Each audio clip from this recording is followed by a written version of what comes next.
Hi everyone, welcome back to my channel, and for today's video I'll be showing you how I created this colorful makeup look. And if you want to know how I created this look, just keep on watching. Okay, so I did already my eyebrows off cam, but I don't put anything yet on my base. So we're gonna start with my eye makeup first. So I'm gonna apply some concealer as my eyeshadow base. I'm just gonna apply a little bit of it just to prime my eyelid, and if you have an eyeshadow base you can use that instead of a concealer, but for me I use concealer always because I find that it makes my eyeshadow more long lasting. And then I'm gonna set that with this Stay Matte long lasting pressed powder from Rimmel.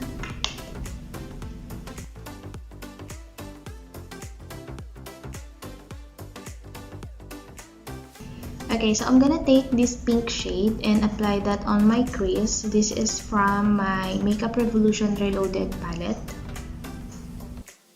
I'm just gonna start to build that in the outer corner of the crease and then slowly building that all over the crease to emphasize more my crease.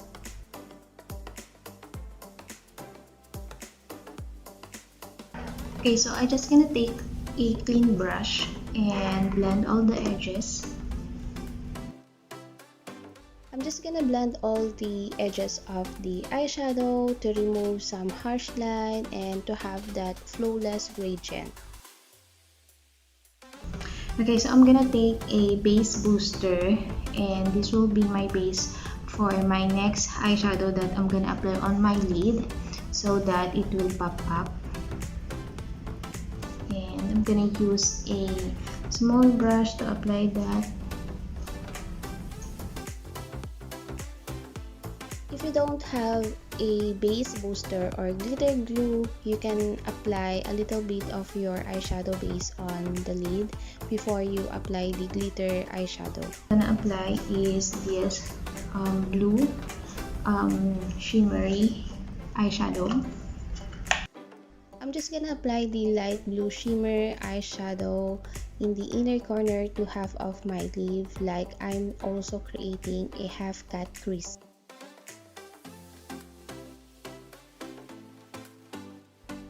This shimmer eyeshadow that I apply in the outer corner to half of my lid looks like purple in the container, but it is more like a rose gold shimmer eyeshadow shade.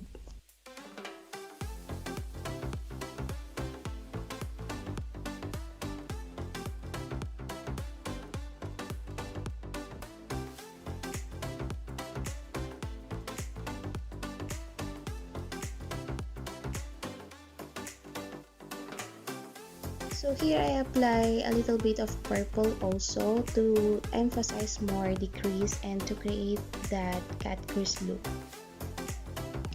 Okay, so I'm gonna start to do my base now, and I'm gonna apply some primer. This is from Essence Prime Plus Studio. I'm mattifying pore minimizing primer with black clay.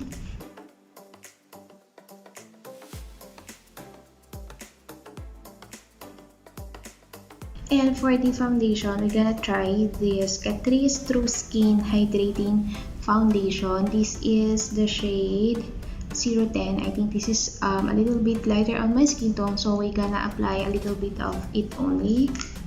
So only this amount we can apply. Okay, so we're gonna add later on if not enough.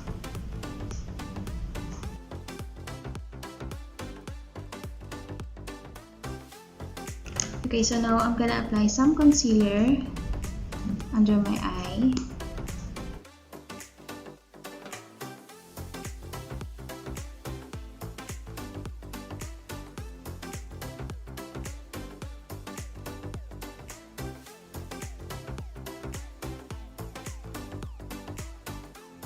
Okay, so for the contour, I'll be using these Too Cool Art Class by Rodin Shading.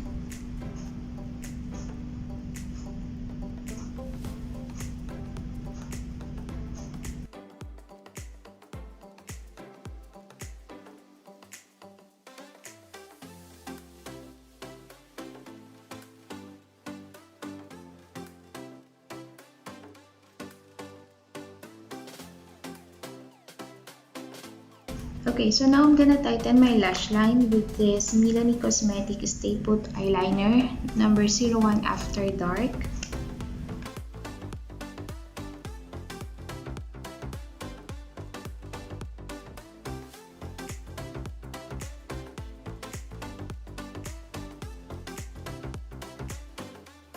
So I'm gonna apply eyeliner, liquid eyeliner. This is from Etude House. Oh My Eyeliner. This is in the shade number 1.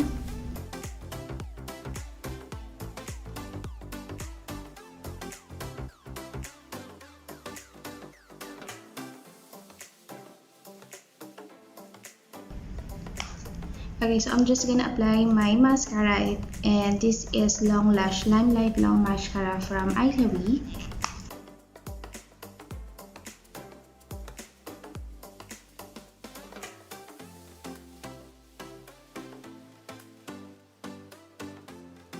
So for the blush on, I'll be using this single blusher from the brand The Sem.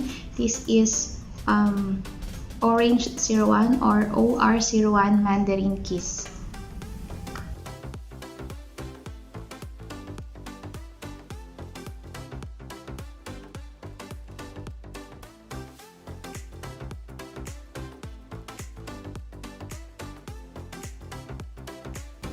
Okay, so I just put my lashes off cam. So now I'm gonna take this pink shade and a little bit of this one and apply that in the lower lash line.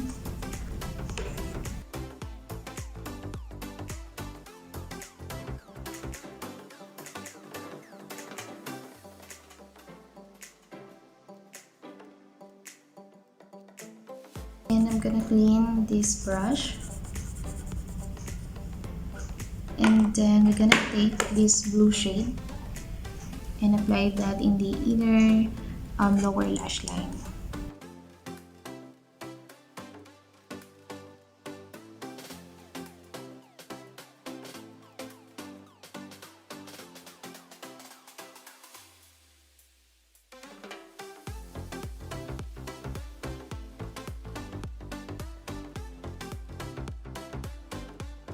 And then I'm gonna take this shade and apply that in the inner corner of my eyes.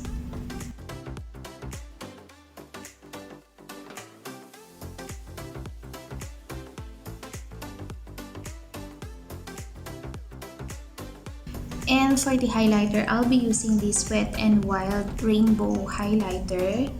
This is Bronze Over the Rainbow.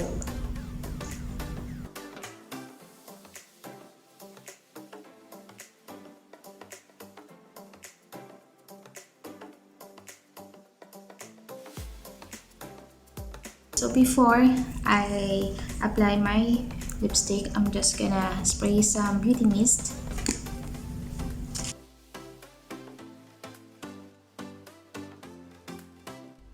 For my lipstick, I'll be using this Essence Color Boost Mad About Mad Lipstick.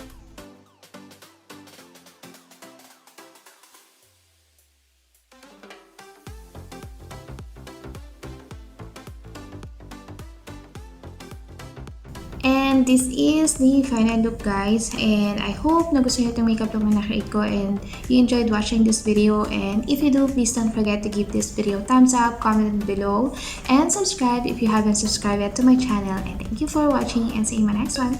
Bye!